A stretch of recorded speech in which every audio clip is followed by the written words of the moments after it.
Babak keempat ini kita masuki pada tahun 1342 Hijriah, 1924 Masehi.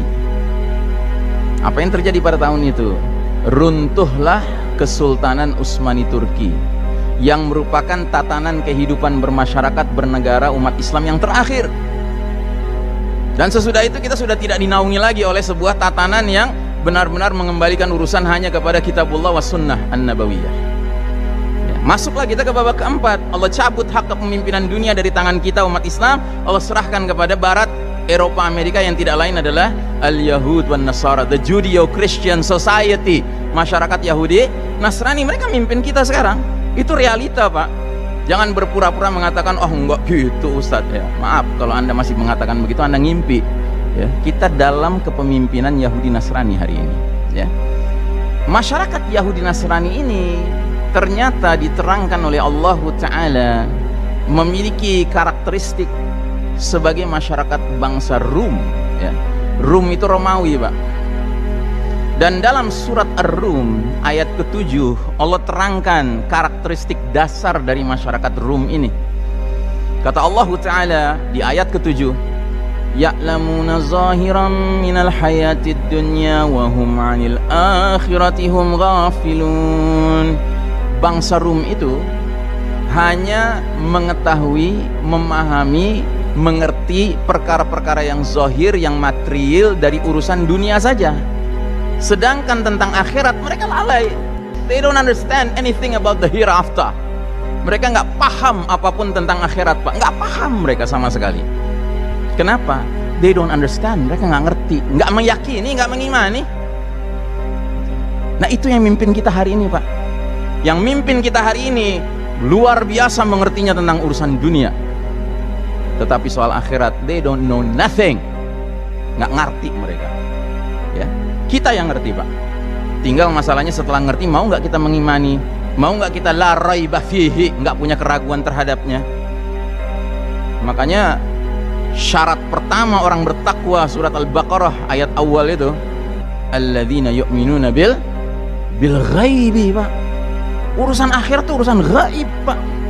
Urusan kematian itu urusan gaib, urusan hari berbangkit urusan gaib, urusan Nabi Muhammad SAW nanti menawarkan kita air minum dari air telaganya itu urusan gaib, Pak. Kalau nggak punya keimanan kepada itu, nggak bisa dikatakan orang bertakwa. Nah, akibatnya karena Allah takdirkan Yahudi Nasrani mimpin dunia, nggak lagi umat Islam mimpin dunia. Akibatnya manusia tidak lagi hidup dalam sistem iman tauhid yang lurus dan barokah, melainkan hidup di dalam sistem kafir syirik yang sesat dan merusak. Ya. Dan kita hidup di dalam sistem kafir syirik ini belum lama, Pak. Belum ada 100 tahun, Pak. Belum ada. Tadi sudah saya katakan tahunnya tahun berapa? 1342 Hijriah. Kita sekarang 1441. Nanti nih 1 Muharram persis 100 tahun. Umur kita hidup di bawah naungan sistem kafir syirik. Kalau pakai kalender Masehi masih lama lagi. 2024 nanti baru kita masuk ke dalam ya 100 tahun hitungan kalender Masehi. Karena 1924 dahulu terjadi keruntuhan sistem Islam itu, sistem iman, sistem tauhid itu. Ya. Tapi nggak perlu waktu lama, Pak. Nggak sampai 100 tahun saja sudah dahsyat kerusakan yang ditimbulkannya. Sudah dahsyat sekali. Ya, sementara kita memimpin, Pak, 1342 tahun. Jadi sebenarnya sudah tertanam nilai-nilai ini lama sekali, Pak. Makanya aneh kalau sudah tertanam sekian lama, tiba-tiba hanya dalam tempo nggak ada 100 tahun kita termasuk yang mencontohkan. Yuk rame-rame kita tinggalin aja Islam. Nauzubillahi min dzalik. Hati-hati. Ya, memang berat ini, sistem ini berat. Nah, jadi saudaraku rahimakumullah, selanjutnya kaum kafir Yahudi Nasrani ini, mereka dalam merancang, membangun dan mengokohkan sistem kafir syirik ini, mereka kasih nama, Pak. Mereka perkenalkan sistem kafir syirik seperti apa yang mereka ingin wujudkan, dan mereka perkenalkan dengan istilah bahasa Latin, Pak. Namanya Novus Ordo Seclorum. Kalau Anda ingin tahu tulisan itu, lihatlah uang $1 Amerika Serikat. Di salah satu sisinya itu ada gambar lingkaran, di bawahnya ada tulisan The Great Seal. Seal itu stempel Pak, materai. Great itu agung, sakral, mulia ya. Jadi stempel yang mulia, gambarnya piramida terpotong bagian atasnya. Piramida tunggal, terpotong bagian atasnya. Di atas piramida itu ada segitiga ya, yang di dalamnya ada mata tunggalnya. Sekelilingnya dikasih garis-garis, seolah-olah mata itu merupakan the source of light, sumber cahaya, sumber petunjuk, sumber bimbingan. Terus mereka tulis di bawahnya tuh, Novus Ordo Seclorum. Di pita ya, pita tulisannya Novus Ordo Seclorum. Apa artinya Novus Ordo Seclorum? Novus artinya new, baru. Ordo artinya order, tatanan.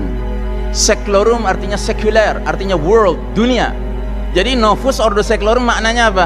New world order, tatanan dunia baru ya.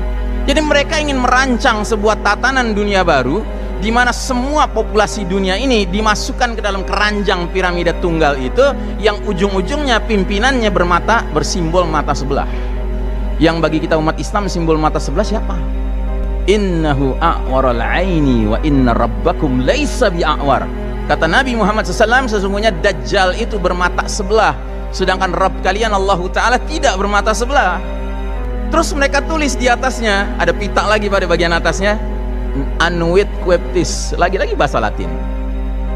Ingin mengesankan bahwa ini urusannya terkait dengan Bible gitulah, terkait dengan kitab suci, karena kitab suci pakai bahasa Latin kan. Itu juga keliru sebenarnya. Dulu Isa alaihissalam bukan pakai bahasa Latin, pakai bahasa Aramaik ya kan.